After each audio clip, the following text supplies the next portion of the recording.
السلام عليكم ورحمة الله وبركاته دمان أخيرت كحرين شلال كان جامع السي مر والبو waxaan ka hadalnaa barnaamijka oo Soomaalida u keeni kara maxallada wax horumar ah oo manfaacadna u leh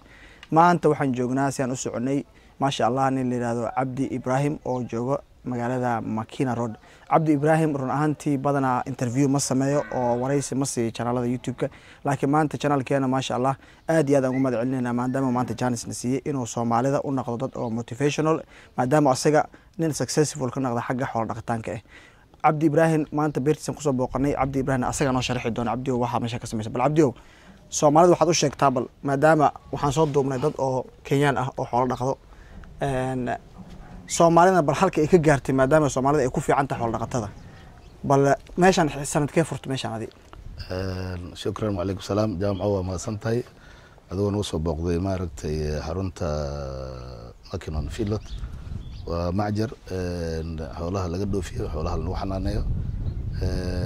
ماشان وحان فرني سنة كي لو كن يا لبعتنكي لو كن سالت ممكن وان قدرني الحمد لله إلا هذا تقريبا كنت نشانكون ومارتي أريوان كدوفيني لو هذا نوحان كدوفين ونمرينا إلى تنهض مارتي أندوفين دون لها دوير هذا إلى وحين غنى صدح كرون نف صدح كرون نف أدوفينيسان أندوفينينا هذا تنهض كجرت وتضبع لكنتن لكن السنة كهرانتيس إلا ما أنت نبيشان سديدات وحندوفينينا صدح كرون نف وندوفيننا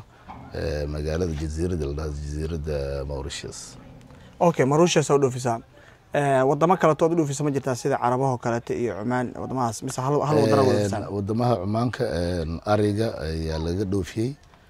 meeshan waa meel macjar ah ninka xoolo dhoofsanayo ma aragtay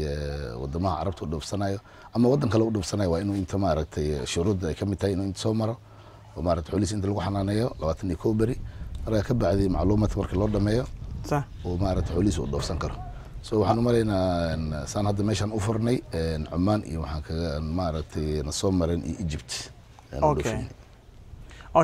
Soomaalida xoolaha horta income leeyin ama qofka xoolaha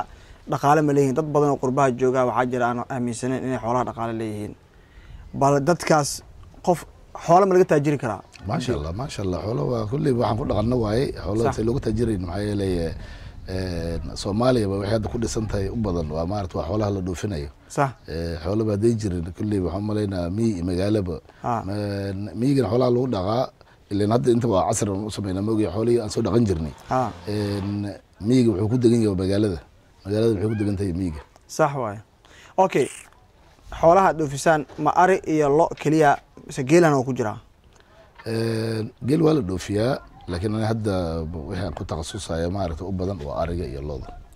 إذا هم كجرا إيجا إذا طبعا إذا ولده في عرفتها هذا اللي ولده في إذا أوكي ماشان بل ضدك أو Soomaalida أو هذا حوالها إنه بلابان ربان إيه مسامي إنه بلابي كران إنتهى كبلابان قف كذا ربنا حوالة بلابا أو from zero كسر بلابا والله طبعا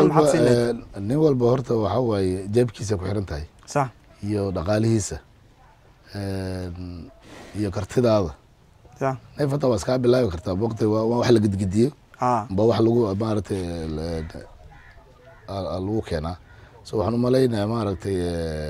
niyada iyo waxa la rabaa dad bal xooli aad haysato iyo niyadii aad u hayso xooli dabcan waxaan u maleynaa xoolo waa laga taajir karaa ma sha Allah waxaan ku soo barbaarinay oo hadda ka shaqeynayno waa xolaas su'aasha dadka isweydiinayaan badanaa waxay tahay Cabdi muxuu ku doontay inuu Makinon uu ka sameeyo feedlot maadaama ay Soomaalida deegaanka Soomaalida North Eastern asagoo heli kara muxuu Makina ku doortay sababo soo ma jiraan oo aad Makina macnaha oo aad focus ku saartay horta horaantii shaqadan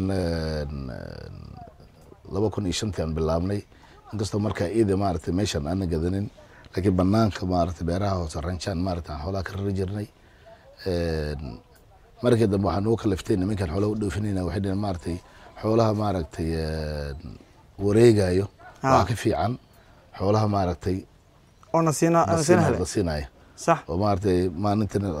kiilo iyo bar ilaa kiilo ku darsamayo yoomi soo tiideedna maaragtay waan tijaabinay waxaan aragnay maaragtay inay nooga faa'iido badan tahay xoolaha wareegayo ay xoolihii maanta kulli wuxuu wareegaa almost 30 to 40 kilometers uu wareejinaya wareegaya laakiin tan way iska fadhida biyo cabi raashin cuni waa maaragtay waa nasatay saad ku arkaysaba hadda waa xoolo nasteen makiina marka magaalada makiina maxaa ku dooratay makiina waxaan ku dooranay horan maaragtay waa u dhawaashaha maaragtay u dhowdahay Mombasa Port dekadii u dhowdahay dekadii u dhowdahay soo marka way ku sahlan tahay inaad halkan way noo sahlan tahay in maaragtay inta ka dhoofin xoolihii xagga xoolaha macnaha jawiga xoolaha oo kale xoolo dhaqatada eri ku fiican ma tahay aad iyo aad maxay leeyahay maxaa nagu agdhow maaragtay rancho fara badan nagu dhow oo taytada ku maaragtay kuwaale xageed ranchana ka soo sosgaraynaa anagoo haddaan Northeastern ka soo qaadan karno laakiin looyaalaha badi waxaan ka soo sosgaraynaa looyaalii naftooda lo'da nafteeda waxaa laga keenay Northeastern horaan laga keenay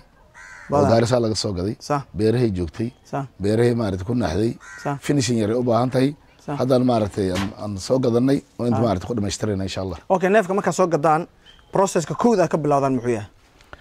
neefka haddii la soo gado oo la keeno meeshaan markuu imaado waa in quarantine lagu sameeyo oo 14 days afartan maalin inta weli meeshaan soo gelin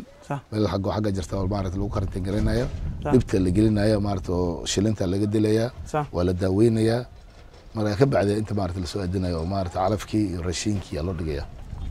marka waa process dheer u maraya neefka absolutely yes markaad soo iibsanaysaan neefka miisaan ku soo iibsataan mise miisaan ku soo iibsanaa looda qaarna aad soo kala gadanaa ana marka inta keenay aan miisaanta hadda miisaanka looda meequu marada kiilada meeqa adi iibisa qofka qorbaa joogo inuu iibsadaro ulig kuwa kala soo qadar soo aruur looda miisaan lagu gataa waa heshiis heshiisiin qofkii ku gadanaysaa marka waa qiimo oo lagu heshiiyo heshiis oo gadato صح هذا cooskan hadda la siinayo ma coos adinka aad beerteen mise waa coos soo gadanaa soo iibiyo cooskan ayla anaka hadda meeshan waxa waaye xogaha waxa mushkilada meesha biyaha xogo naga yar biyaha isticmaalina waa biyaha maaragtay oo tuubada صح tii ceelki waan raadinay weli hadda raaditaan ku daba jirnaa in ceel qodo insha Allah ceelka daahilna una faasila waan haysanaa maaragtay oo aan calafka naftiisa aan ku beerno oo meeshan space wuu yaalaa cooska marka maxaad ugu dartaan cooska iyo maxaa kale la isku daraa marka hore cooska marka la siiyo raashin kale uu jira oo hadda waad ku arki doontaa meesha storka napier grass jira waxaa jira silage jirta waxaa jira concentrates waxa kulli hadhow maaragtay isku daraa marka coostiga ka waran marka waxa soo qaali ma noqonayso absolutely waxa waaye waa qaali laakiin waxay ku xiran tahay xooliyada maaragtay keela fiican kugu daraan dan wixii kulli waa maaragtay waa ka samraysaa ma qabila lahaa xoolaha intaan la dhoofin haddii noqoto in maaragtay filot lagu hayo waxaa taqriiban u fiican ilaa 90 ilaa 120 bari neefka target ma leeyahay oo aad ku iibisaan oo markuu gaaro xilliga la iibinayo uu gaaro leeyahay 400 kiilo ka bato waan gadnaa oo maaragtay life weight so 400 wixii ka yar wali waa waqti u dhiban neefka meesha ugu badan uu gaari kara meeqa waay neefka dibiga wallahi neefka dibiga meesha ugu badan ilaa 1 kiilo waan gaarsiinay 1 kiilo waa gaar neef ما شاء الله هذا نيفك noogu badan hada inta ku jiro waa 650 kiilo oo dibiga xaq taagan imisa jir waa marka waa dibi weyn dibi yar ma aha صح عملنا ilaa 6 jir meelaas waaye laakiin waa dibi weyn laakiin nafaas uu leeyahay uu ku gaaro ilaa maaragtay 1 kiilo ilaa 1 kiilo gaari kara dibigan waana dibi Soomaali miya maya dibi Soomaali ma kan dibi Soomaali ma aha وهذا 600 ما كان هذا 650 ما انت سوق 600 هذا كله تقريبا waxa laga yaabaa inuu joogo 700 qiimihiisa marka meeqa waa Abdiyo markuu soo galay markuu soo gaday neefkan oo kala markaan aan soo gatay kulli wada dambe lacagta lagu gari doona laakiin ana waxaan ku soo gatay 200 waa breed ma ku maartay kula qalay ma kuwan waxa lagu talagalay inuu macnaha inuu dhaliyo adinka xoolaana meesha wax breed ku sameeysan inta kuma sameeyay meel kala gunaa rancha ranch kala lagu sameeyaa ma sha Allah intaan keenaa ku mastaan kan marka meeqa aad iibinaysaa hadii uu gaaro 1 kiilo wallahi taqriiban kulli marka ida waqti suuq wuxuu marka u joog baa laga dayaa market value leeyahay market value giisa marka laga dayaa neefka ugu qaalisan oo iibisaan meesha meeqa Abdiyo qiyaas ahaan wallahi neefka ugu qaalisan oo ugu qurux badnaa ugu miisaan badnaa waxaa mana 250 ما شاء الله اوكي xoolaha dhoofisaan ما دبي بس عم سوا دبي بس الإبيع دبي بس ودنك هو ما يبدو فيان ما عرفت ددق طبعا laga yaabo dhidiga la dhoofinayo uu yahay maaragtay daraha hore waxa laga dhoofiyo wadanka dhidig Eldoret airport laga dhoofinay waxaan loo dhoofiyo Nigeria so waxaan u maleynayaa arrangement nooca haduu jiro government to government kulli waa dhidig way dhoofin karaan macnaha de ma la ogolamaya macnaha in la dhoofiyo macnaha wallahi kulli ba protocol-ka ma garanay laakiin waxaan u maleynayaa hadii maaragtay wadan iyo wadan ay wada hadlaan because waxa diiday breeding sameeyaan dida absolutely yes okay breeding kaas xagga la gudbinayo la diiday laakiin hadii wax heshiis u dhaco kulli waa hadhow inay ka kaftomaana macquula absolutely yes waa marda ma aysan ku imaanin absolutely yes idan maskax waay Soomaaliya wadanka Soomaaliya nafteeda lama ogolo maxay leeyahay san maqli jiray waqtiga isaga lama ogoleen in la dhoofinay waa wax maaragtay lab ma geelaha ma loo hada ma araha okay bal hadda meesha oo la gelinaa dibka aan fiirin Abdiyo dibka hadda laakiin saakan gelinay sax waa xaq waa dambaysa waa gadaal laakiin loo ma joogtay mogtay loo ma joogtay markii loo joogtay fiicnaan lahayd okay insha Allah okay hadda bal cooskii aan doonaa markuu ay qaybtaan inta ku istaajinayna